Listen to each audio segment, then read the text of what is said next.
कभी राहुल गांधी से डायरेक्टली बात क्यों नहीं की ओवैसी साहब, या कोशिश की थी और बात नहीं हो पाई? नहीं, मैं क्यों करूंगा बात जाकर?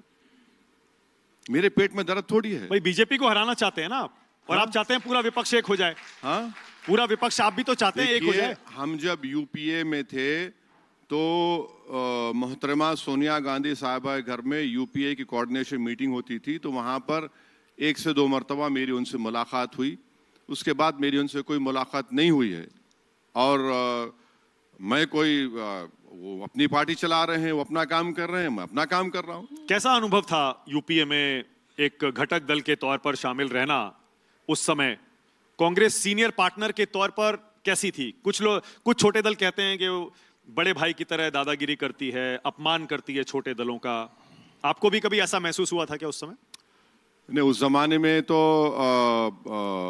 हम सब समझ रहे थे कि मोहतरमा सोनिया गांधी साहिबा वजीर आजम बनेंगे। फिर उन्होंने, मैं उस वक्त मीटिंग थी उसमें शिरकत नहीं किया था, आगरा गया, मुझे रात में 11 बजे बुलाए थे, अहमद भाई लेकर गए थे मरहूम, अल्लाह उनकी मग़फ़िरत करे। बोले कि मैं नहीं बन रही हूँ, मनमोहन सिंह साहब बन रहे हैं। तो बोले ठीक है, मनमोहन सिंह लेटर दे दीजिए। मनमोहन सिंह साहब बने वजीर आजम।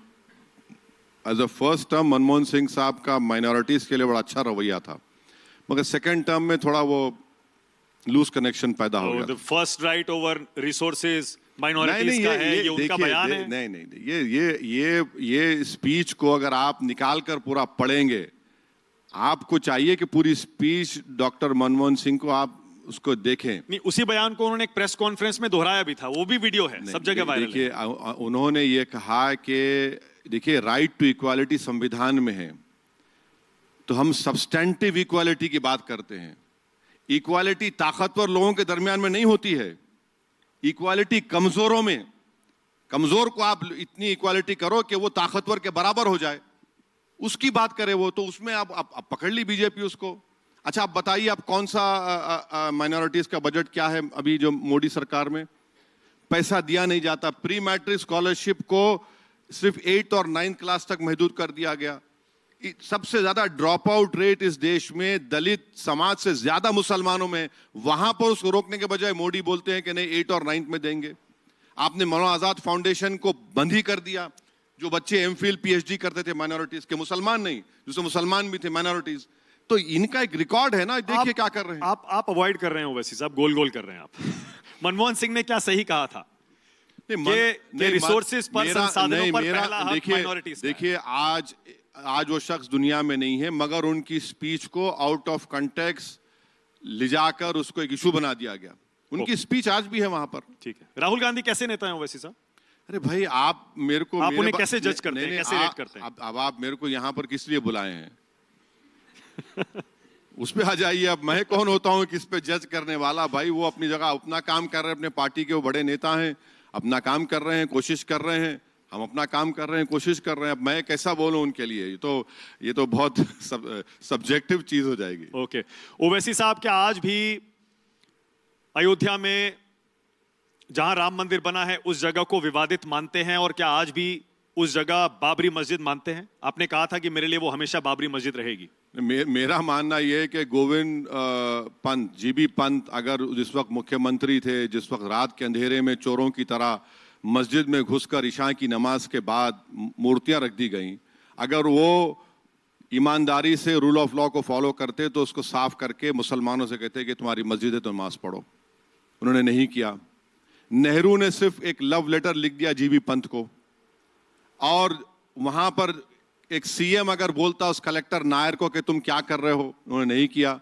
और नायर साहब बाद में जाकर जनसंघ के मेंबर ऑफ पार्लियामेंट बन गए। आपको, अच्छा, ये एक बात आपको बताना चाह रहा हूं, आप लोग जर्नलिस्ट, ये लोग आपको पढ़ना चाहिए। जब बाबरी मस्जिद के ताले खोले गए थे तो जज साहब की किताब है। उस जमाने में कंप्यूटर नहीं था, टाइपराइटर था।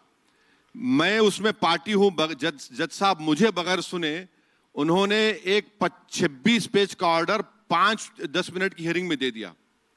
माने टाइपराइटर पर 26 पेजेस टाइप हो गए। और जज साहब ने अपनी किताब में लिखा, वो जज साहब ने, कि मैं जब ये केस डील कर रहा था तो मेरे घर के ऊपर एक काला बंदर आकर बैठ गया, फिर मेरे कोर्ट की दीवार पर एक काला बंदर आकर बैठ गया, मुझे डिवाइन मैसेज मिला, इसीलिए मैंने ऑर्डर दे दिया। अब आप बताइए, अगर कोई बंदर को देखकर कोर्ट जज साहब ऑर्डर दे रहे हैं तो फिर गया इंसाफ। ये उन्होंने किताब में लिखा आपने। और अगर 6 दिसंबर को सुप्रीम कोर्ट को वादा करके मस्जिद को उन्होंने तोड़ दिया, अगर मस्जिद नहीं टूटती, मानक साहब मेरा बुनियादी सवाल है कि क्या जजमेंट आता सुप्रीम कोर्ट का? अगर मस्जिद वहीं रहती तो सुप्रीम कोर्ट बोलता तोड़ दो इसको। आप देखिए संभल की मस्जिद अभी है, कोर्ट कह रहा है हाथ नहीं लगा सकते। वो 92 में आपने मस्जिद को शहीद कर दिया। अगर मस्जिद रहती तो आप क्या करते? क्या करता कोर्ट बताइए? मेरे लिए तो फेट अकम्पली हो गया ना।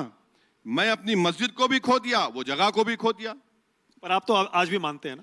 आपने कहा था कि मेरे लिए हमेशा बाबरी मस्जिद है। देखिए, आप किसी भी मुसलमान से जो गयूर है, गयूर से मुराद जिसमें एक प्राइड है, उससे पूछ लीजिए। उसका फेथ ये कहता है कि जिस जगह पर मस्जिद बनी वो जगह क़यामत जब आएगी उस वक्त तक मस्जिद रहेगी। और हमारा बिलीफ ये है कि जब अल्लाह दुनिया को ख़त्म करेगा, या क़यामत जो बोलते हैं, उस दिन अल्लाह मस्जिदों को उठाकर जन्नत में रख देगा। तो मस्जिद है वो। आप ठीक है, कोर्ट का ऑर्डर आ गया, और कोर्ट का ऑर्डर भी गलत है, आस्था की बुनियाद पर दिया गया। वही आपको याद होगा, उस वक्त मैंने कहा था ये इस जजमेंट के बाद ऐसे कई इश्यूज खुल जाएंगे। अब इश्यूज खुल गए। अच्छा, मगर ये बात बताइए, मोहन भगवत के बारे में हमसे क्यों नहीं पूछ रहे? डर लग रहा है पूछेंगे आपको? अभी पूछेंगे। अभी तो शुरू किया है मैंने ओवैसी साहब। नहीं, उन्होंने कह दिया कि राम मंदिर के कंस्ट्रक्शन के बाद ही देश को आजादी मिली।